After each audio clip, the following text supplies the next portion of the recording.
10번에서 13번 지문에 들어가겠습니다. 과학기술 지문인데요. 자, 도로면을 경사 없이 수평으로 만들면 빗물이 고여있기 때문에 위험하다. 따라서 도로에는 배수를 위한 경사가 필요하다. 직선도로에서는 횡단면을 기준으로 도로 양쪽에 물이 흐르도록 중앙이 높은 좌우 대칭의 내리막 경사를 둔다.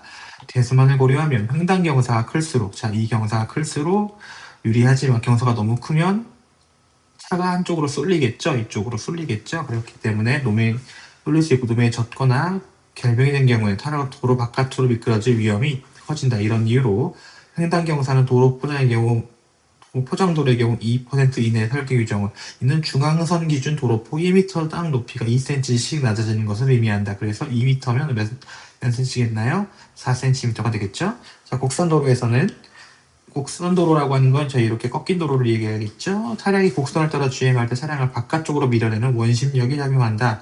원심력의 크기는 차량의 질량과 차량이 얼마나 무거운지 속도의 제곱에 비례하고, 그러니까 빠르면 빠를수록 원심력이 커지고, 회전 반경이라고 하는 건, 자, 이것보다 이게 A보다 B가 회전 반경이 크죠. 회전 반경이 그래서 짧은 구간을 빠르게 이제 통과할 수 있도록 곡선 도로가 이루어져 있다면 훨씬 더 원심력이 커진다는 얘기겠네요. 이런 원심력에도 불구하고 차량이 미끄러지지 않고 곡선을 따라 주행할 수 있는 것은 타이어 노면 사이에 작용하는 마찰력 때문이다. 마찰력 때문에 미끄러지지 않을 수 있는데, 마찰력이란 접촉한 두 물체가 서로의 움직임을 방해하기 위해 반대 방향으로 작용하는 힘이라고 정의되어 있네요. 그 크기는 물체가 무거울수록, 여기서는 자동차 차량이 무거울수록, 접촉면이 거칠수록, 타이어가 거칠수록 또는 도로가 거칠수록이 되겠죠. 이때 접촉면의 상태에 따른 마찰력의 크기를 비율한다는 것이 마찰력에서, 지금 여러분 계속해서 정의가 나오고 있는데 이것들을 하나하나씩 정리를 해두셔야 돼요. 그렇지 않으면 나중에 문제를 리뷰하실 때 다시 읽고 돌아가셔야 되니까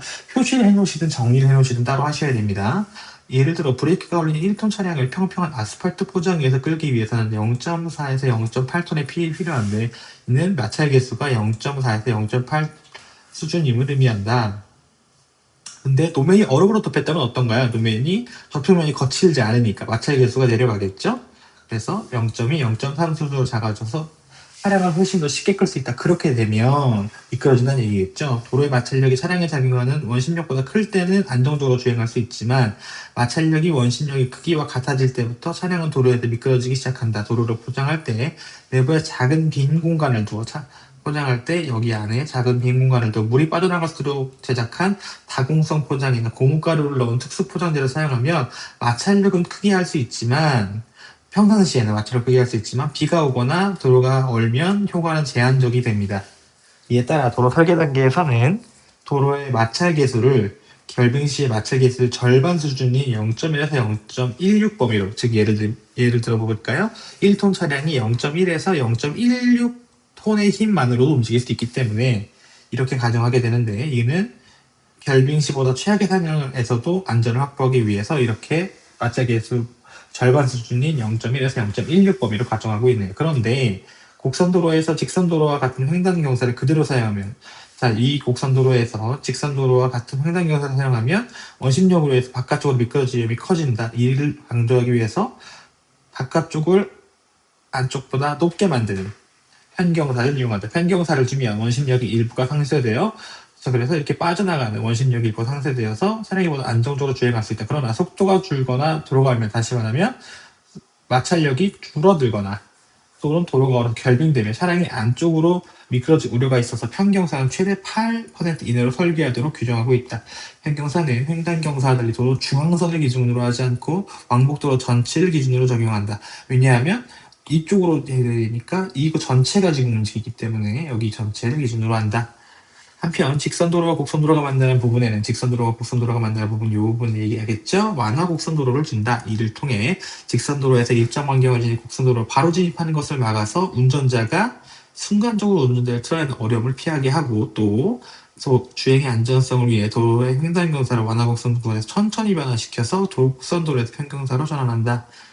완화 곡선도로의 길이는 도로의 설계 속도와 곡선도로의 반경, 곡선도로가 이렇게 되든지, 자, 빨리 이렇게 꺾이든지, 완만하게 꺾이든지, 또는 설계 속도에 따라서 결정하는데, 설계 속도라 설계 속도에 비례하고 곡선도에 반비례한다. 설계 속도란 도로의 설계가 기초가 되는 자동차의 속도로 곡선도로의 반경이나 편성경사 등 각종 계산의 기준이 되는 점이 바로 설계 속도인데, 설계 속도가 어떻게 만들어지는지 잘 모르겠네요. 실제 도로에서는 설계 속도의 85% 정도로 주행하는 것으로 예상하고 이를 기준으로 제한 속도를 전한다고 하네요. 한편, 자, 지금 A라고 해서 한 편이 나왔는데, 지금 여기서는 완전 다른 얘기를 하고 있다는 것을 여러분 기억하셔야 됩니다. 만약에 극단적으로 세부일치 문제가 아니라면, 여기서는 그렇게 막 엄청나게 많은 정보량이 있지만 A가 따로 나오기 때문에 세부일치 문제가 아니라면 지금 당장 이제 엄청나게 깊이 있게 볼 필요는 없고요. 그래도 한번 지문 전체 내용이니까 한번 읽어보도록 하겠습니다.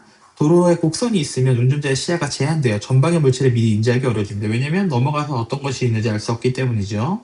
운전자가 전방을 확보할 수 있는 거리를 시거라고 하는데, 시거가 확보된 곳에서는 도로 위에 어떤 물체가 있는지 볼 수 있지만 그 물체를 보는 것만으로 충분하지 않고 피할 수 있는 정지 거리만큼의 시거가 확보되어야 된다. 이걸 정지 시거라고 부르는데, 정지 시거는 물체를 인지한 순간부터 차량이 멈출 때까지 이동한 거리인 정지거리보다 길어야 된다. 다시요.